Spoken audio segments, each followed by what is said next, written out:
Good afternoon, everybody, and thanks very much for joining us for this session. I know that there are still some people on their way here, and also there is a supply of hard copies of the review of Edge Research. They're somewhere in the building, and you can all have one at some point. We just got to find them. My name's David Harbourne, and I'm currently Director of Policy and Research at the Edge Foundation. By way of background, I started with the Edge Foundation in 2005, working one day a fortnight, and I've gradually worked my way up so that I'm currently working 4 days a week. So it's been a long path and a great deal of involvement with Edge activities over more than a decade. Last year, I was, for a brief period, the acting chief executive, and during that time, trying to combine the role of chief executive with still doing my policy and research role, I had the very great pleasure to have a research intern, Alistair Burlinson. So, Alistair, make yourself known. Alistair worked for us for 3 months and had a huge appetite for work. And so I set him to looking at all of the work, all of the research that Edge had commissioned, been involved with, had funded, had carried out over a period starting in 2004. And without his hard work at assimilating all of this information, I would not be standing here today presenting this review. So thank you very much, Alistair. And it's good to see you back again, because Alistair went back to do a master's degree. Have you finished now? Not quite finished. So I'm delighted that his name is on the front cover of the review alongside mine. Now, this comes from a fairly early internal report that was prepared for the Edge Foundation because the board had to establish what it was going to do. Edge came about because the EdExcel Foundation, which had been a previous awarding organisation, noted particularly for BTECs, but it offered more than just BTECs, was sold, or at least the operating arm of the EdExcel Foundation was sold to Pearson, which left a charity with no name, no functions, no staff, no offices, but in round figures, £72 million. And the trustees said, well, what do we want to do? And they felt that there was a role in raising the status of technical, practical, vocational forms of learning, though at that point they were not using that particular phrase. But these are the things they said they would do. So 4 things, and gather the evidence was one of the key parts of it. And I have played an increasing role in that through the years, though I was not personally responsible for, by any means, for all of the research that we're going to cover. Now, I've already touched on this point. When Edge was founded, we did not use the phrase technical, practical, and vocational. And there were then, and there still are, debates about the words that we use. Now, I've drawn these particular extracts from a piece of work which Professor Richard Pring wrote as part of a collection of essays published by the Social Market Foundation, but funded by the Edge Foundation. So that's one of the connections that we have. And there is this difficulty that Richard summarised so well, that academic is thought to be well understood. Vocational is less well understood. There is a division between the two, and yet the more people like Richard looked at it, the less it seemed that there was actually a clear distinction between them.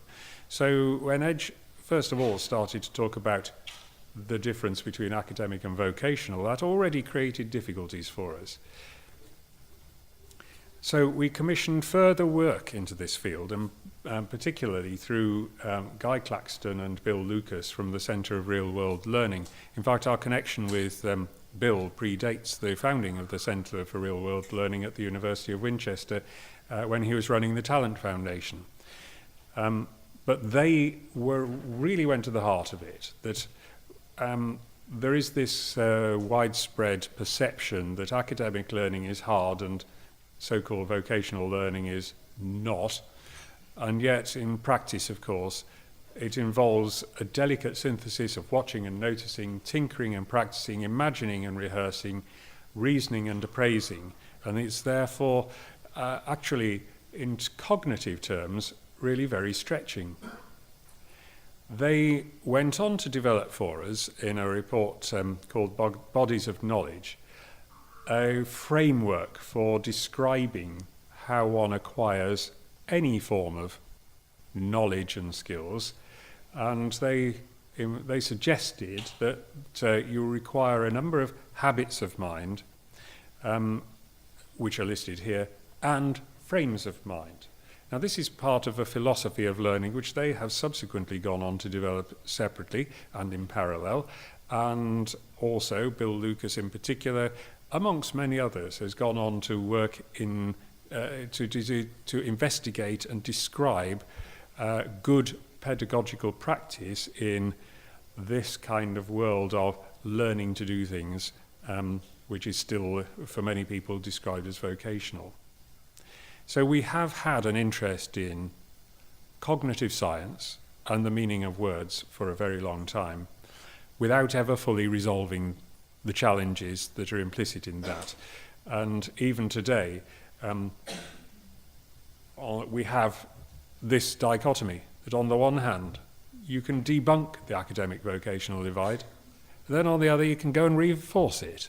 And without going into the detail of the Sainsbury panel's recommendations that were published only within the last couple of weeks, there is a strong argument that if you are suggesting that at the age of 16 that our young people in England should choose between an academic A-level route with a view to going to university, on the one hand, and a technical route, however simplified and however presented, that leads to apprenticeships and work on the other, that actually at the age of 16 you are reinforcing this academic vocational divide. So it's an issue that Edge thought in its wisdom in 2004 it would resolve by 2014, and it's alive and well still today, and we're not going to have resolved that. Indeed, we note that the word vocational does not appear in the Sainsbury report. We are moving to a world in which we talk about technical learning, and then beyond a certain level as professional learning.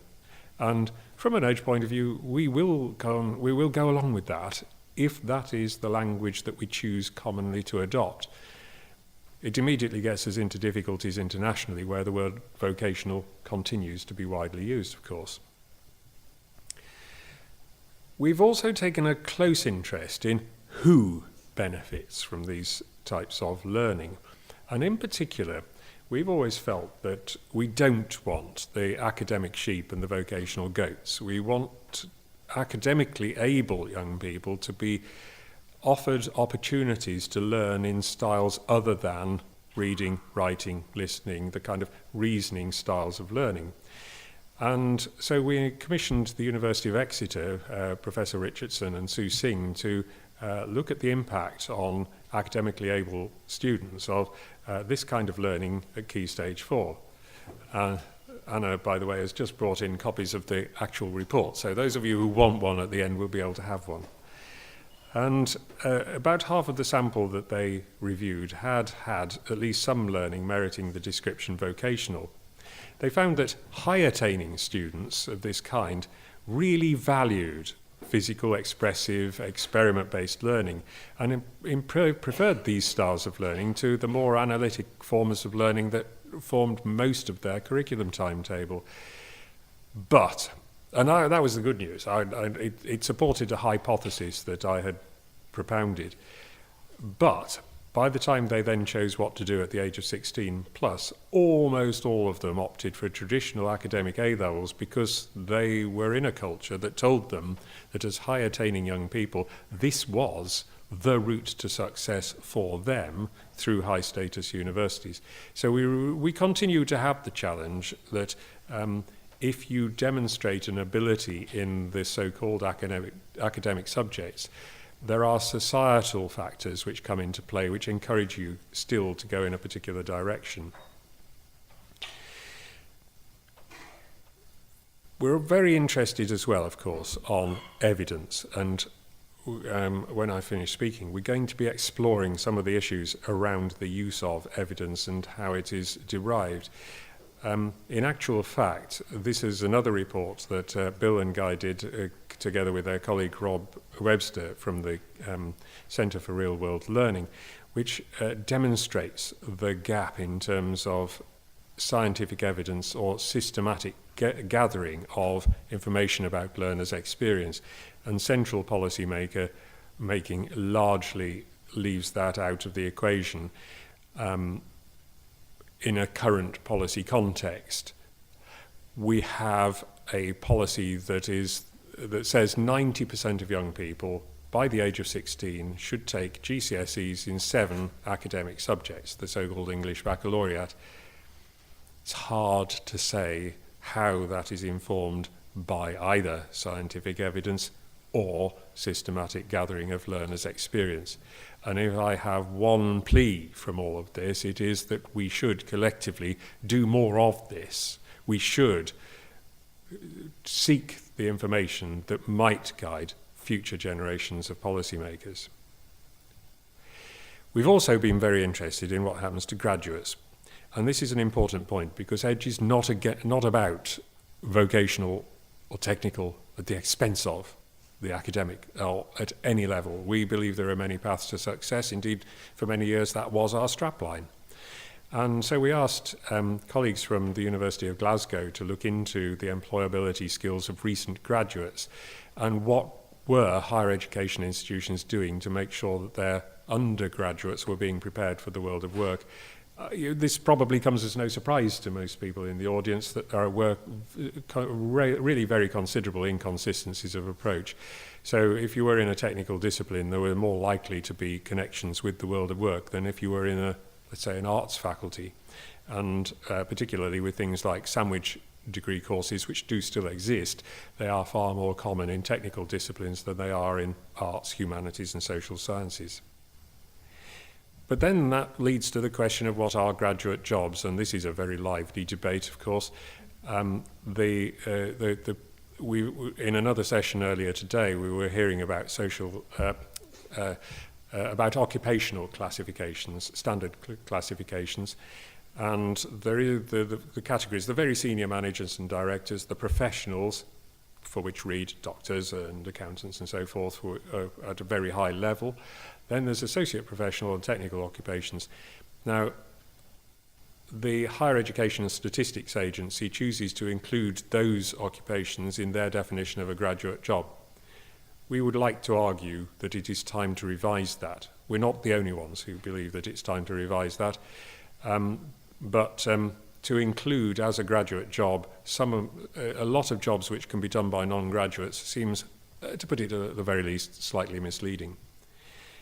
But at the same time, that's balanced by the fact that the alternative routes are not really very well known or understood by teachers, parents, or young people. That might be changing. Let's hope it is. We have a further strand, and a really large strand of activity that relates to employer engagement, and of course that's one of the reasons we work so closely with the Education and Employers Task Force, and have done since the very start of that organisation. We asked Anthony Mann to prepare a paper for us, which was called Profound Employer Engagement in Education, What It Is and Options for Scaling It Up, in which we took it as our starting point that UTCs and to some extent studio schools have profound employer engagement because employers are engaged deeply across the curriculum in a wide range of activities involving staff as well as pupils, and it's deep and it's embedded. Compared with some of the more superficial forms of employer engagement, where you might ask an employer to do one thing for 1 hour in one academic year. The factors for success identified by Anthony and Baljinder in their report was that it needs to be easy and free, or ideally free, or at the very least cheap to establish the links. There have to be clear business cases on both sides and clear understanding of what the objectives are.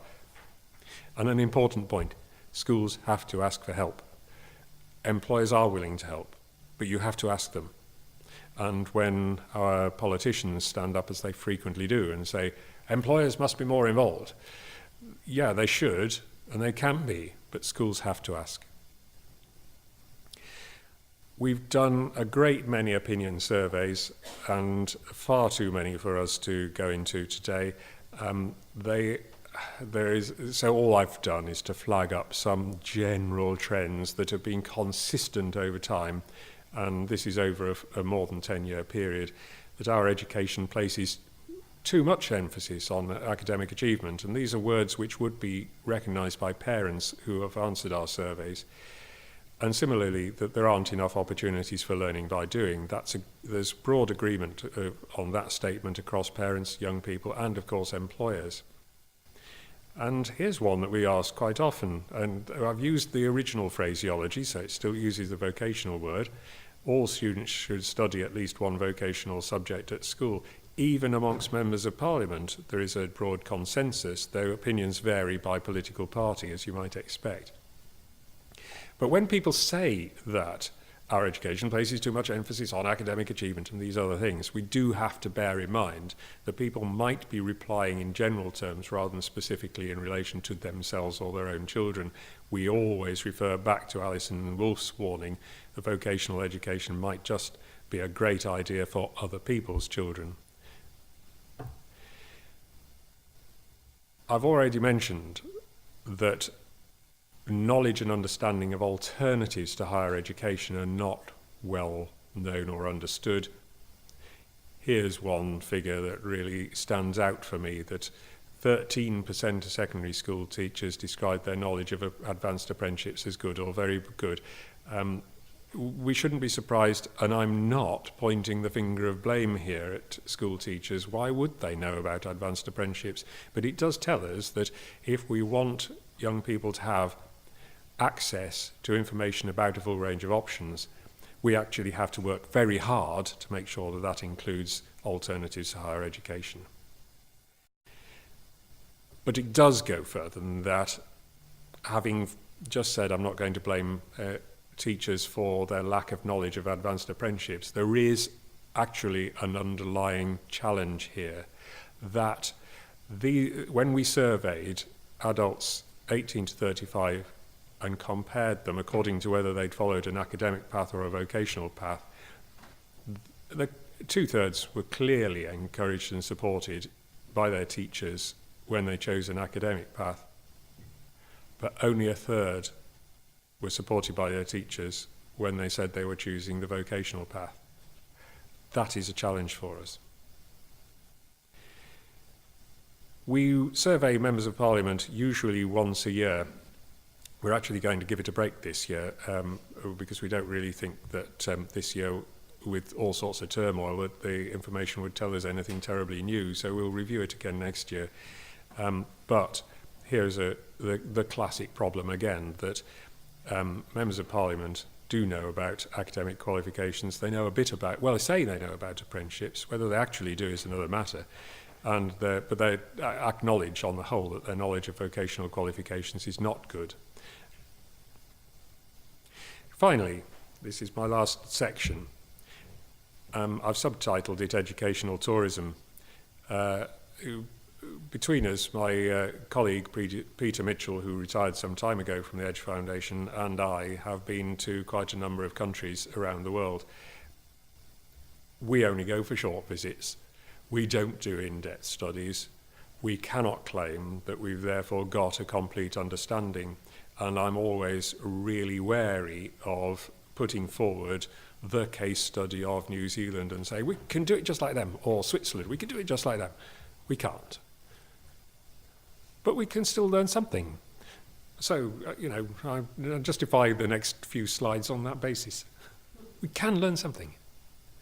And I've done these in chronological order of where I went. I thought it was only fair to speak about the places I've been to rather than try to summarise Peter's thoughts on some of the countries he went to, but that is captured in the synthesis report.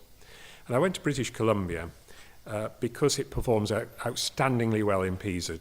The standards of literacy and numeracy and science amongst young people in British Columbia very high. If it was a country, it would be up with the Asian countries that are more often quoted here.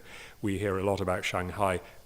Just in the last few days, we've heard further information about how in primary schools, more primary schools will be encouraged to teach maths in the way that they do in Shanghai. But in brackets, I can't stop myself from saying it, in brackets, without the level of professional development that teachers are provided in Shanghai. I'm just saying that in passing. No criticism implied. But I went because British Columbia performs outstandingly well, and on the whole is an English-speaking part of the world. Of course, officially it's bilingual with French. And I wanted to know how they had succeeded. I found out a very great deal about their whole approach from elementary school upwards. Indeed, I went to a kindergarten class where I was there was a parents' show and tell, and a 6-year-old boy was so keen to show us the experiments he'd been doing in science on what happens to bread if it's hung up to dry, if it's dipped in water, and then what happens. It's all elementary science, but it would be. He was 6, but he was so full of enthusiasm for his real practical science from that point. And all the way upwards, there was a kind of inquiry-led base to some of the practice, especially in elementary schools, less so in high school, but there was a sense of coherence to this, to not, again, trying to avoid the trap of the binary divide between a pure knowledge-drilled education and a more experimental education, but the weaving of the two together so that knowledge was applied, and once applied, there was a reflection on what had been learned. And this seemed to me to be a significant element of success in British Columbian education, supported by a great deal of professional freedom from political interference. The one point I would make about British Columbia is that although there are very considerable technical expertise and facilities in secondary schools, this is a secondary school in Vancouver, actually, in the long run, they've got a problem that is almost a product of their educational success, but it is one which we will recognise here, which is that they have a very large number of graduates, dare I say it, in disciplines in the arts, social sciences and humanities who cannot get graduate level employment. And when I went to British Columbia in the previous year, they'd had the largest net immigration in British Columbia's history because they needed to recruit people from Asia with the level 3, 4, 5 skills that they were not providing from their own educational system. So it goes to show that you can have a hugely successful education system and still have a skills mismatch. I went to New York because Lord Baker, in setting up university technical colleges, quoted technical high schools in New York in sport. So I went to have a look for myself. I went to two in particular. There's the Food and Finance High School, which is very long established, and then one which is focusing on software skills, and that was brand new when I went. And what I saw was that once they were fully established, they had carved out a niche for themselves, which it comes back to that word profound links with the world of work. So the Food and Finance High School has absolutely outstanding links with hotels and restaurateurs and university departments that teach culinary skills and hospitality management, which meant that there was a massive demand for places at that high school. In terms of software, firms like Microsoft and Cisco and Google were all heavily involved in designing the curriculum, and you just knew that kids like this are going to come out of there fantastically well prepared for the digital economy. The challenge for me is that Mayor Bloomberg set up around 28 initially, but there are hundreds of high schools in New York, and this remains very much a minority offer. Whereas in Nashville, all 12 of the so-called zoned high schools that I went to study. Zoned means that there is a catchment area, and the students within the catchment area are presumed to go to those high schools. All of them now have been moved into having small learning communities, which they call academies, and each one is geared to a broad sector of the Nashville and broader Tennessee economy. And they've made sure that across the 12 they're balanced so that there are more health and care and public service academies across the high schools than there are for some of the areas with smaller employment opportunities. But they've taken 10 years or more to get where they are today, from being towards the bottom of the US league table in terms of high school graduation rates, attendance and all sorts of other measures, to being highly successful today. And that's really important.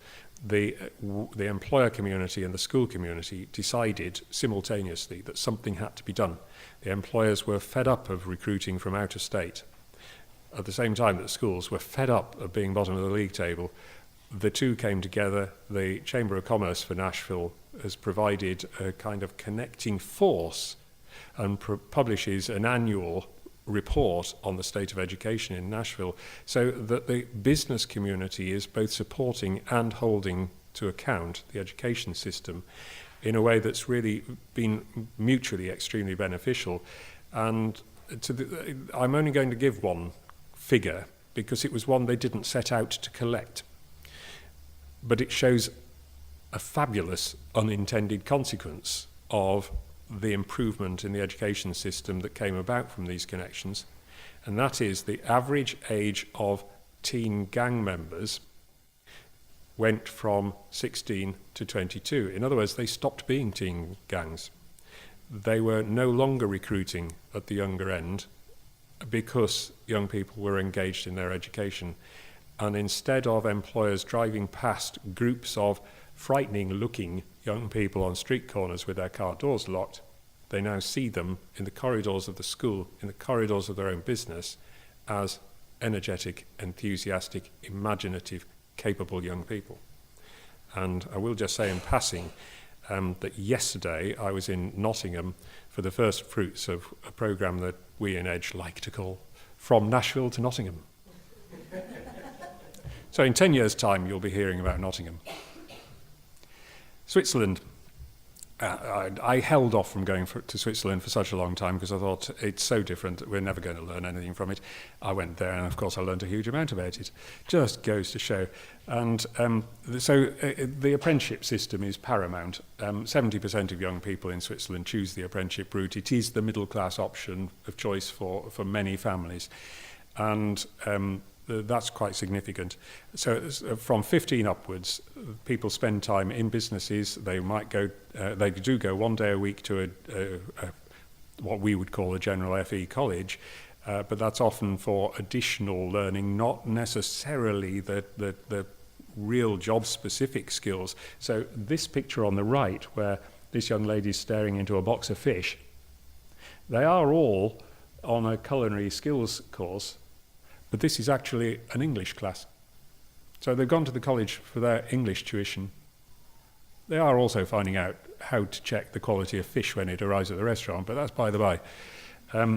They, in addition, have, often on a block release basis, the skills programs that relate to their particular sector. So there are three elements. There's the workplace, there's the local college, there's the sector-based provision. But also, what I discovered during this visit, and I hadn't realised, is how much apprenticeships had expanded after the 1990s, when the Swiss realised that they had to broaden the base from the kind of old apprenticeships in engineering and so forth out into the modern economy. And Nancy Hoffman, who sadly couldn't be with us today, but Bob's wife, wrote a fantastic book about the best work-related education systems in the world, and Switzerland comes out very high. And Bob, I know you've contributed as well, case studies with Swisscom, for example, of 16 and 17-year-olds actually running phone shops. and having such a status that actually they not only can they be proud of what they're learning, but they're delivering to an extremely high standard. So apprenticeships have been broadened out, but at the same time, the pathways beyond apprenticeship have been extended through what in English are called universities of applied science.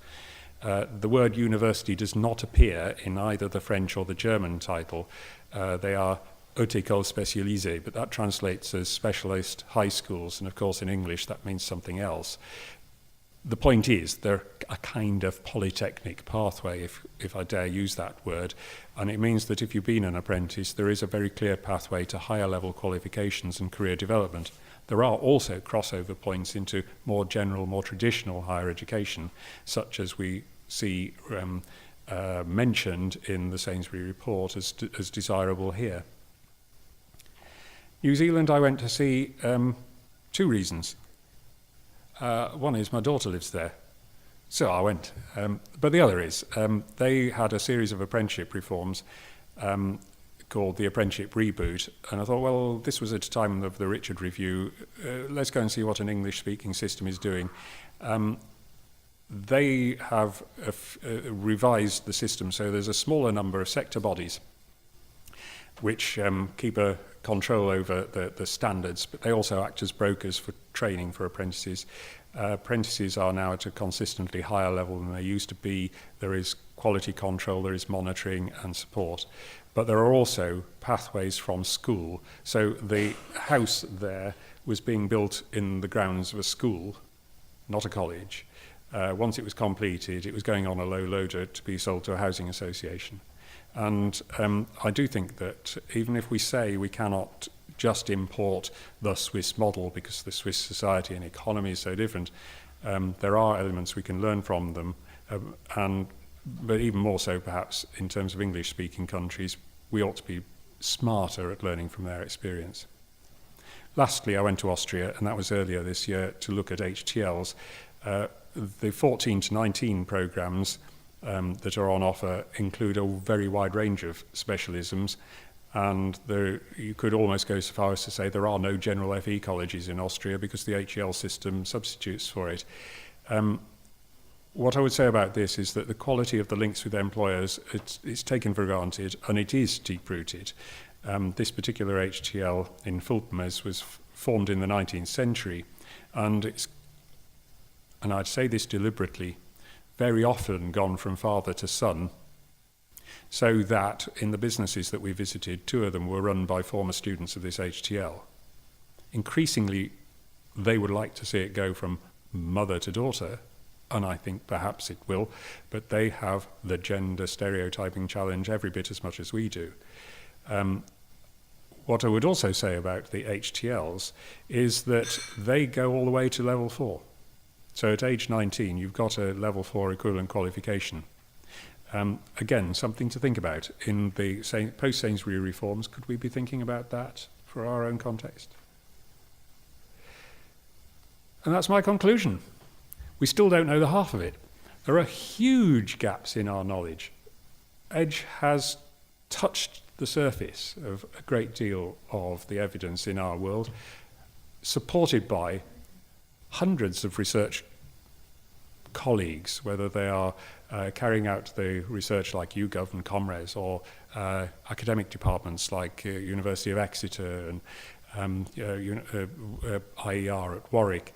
And indeed, looking ahead, we've got plans at the moment. We are involved with City and Guilds and Edge are jointly funding a piece of work by the Institute for Employment Research at Warwick, which is a longitudinal study of level 3 learners. They are completing their level 3 qualifications this year. We want to track them to see where they go, what happens to them, what were their views, both at the time that they completed their qualification and then looking back on it.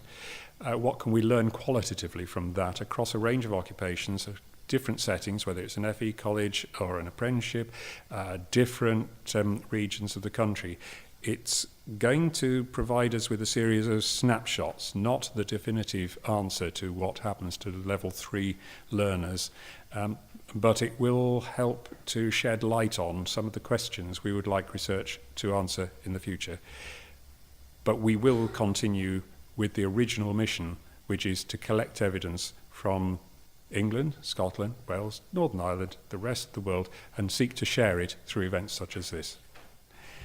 There are copies that we've printed 40 copies of the report, and there is also a copy on our website if you want to download it. But that's all I had to say today. Thank you.